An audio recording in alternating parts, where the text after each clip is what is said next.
ರಜೆಯ ಸಮಯವನ್ನ ಎಂಜಾಯ್ ಮಾಡಲೆಂದು ಮಂಗಳೂರಿಗೆ ಬಂದ ಮೂವರು ಸ್ನೇಹಿತರು ಈಜುಕೊಳದಲ್ಲಿ ಮುಳುಗಿ ಸಾವನ್ನಪ್ಪಿದ ದುರಂತ ಪ್ರಕರಣಕ್ಕೆ ಸಂಬಂಧಿಸಿದಂತೆ ರೆಸಾರ್ಟ್ಗೆ ಅಧಿಕಾರಿಗಳು ಬೀಗ ಜಡಿದಿದ್ದಾರೆ.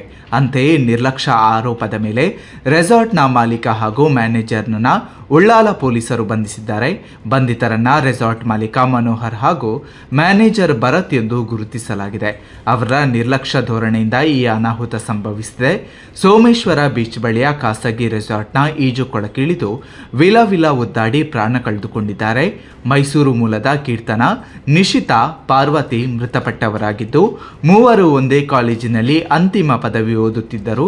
ಈಜುಕೊಳದಲ್ಲಿ ಮೃತಪಟ್ಟ ಕೀರ್ತನ, ನಿಶಿತಾ ಹಾಗೂ ಪಾರ್ವತಿ ಅವರ ಮೃತದೇಹವನ್ನ ತಡರಾತ್ರಿ ಮೈಸೂರಿಗೆ ಕೊಂಡೊಯ್ಯಲಾಗಿದೆ. ಈ ಘಟನೆಗೆ ಸಂಬಂಧಿಸಿದಂತೆ ಬಂಧಿತ ಇಬ್ಬರನ್ನ ವಿಚಾರಣೆ ನಡೆಸಲಾಗುತ್ತಿದೆ ಎಂದು ಪೊಲೀಸರು ತಿಳಿಸಿದ್ದಾರೆ.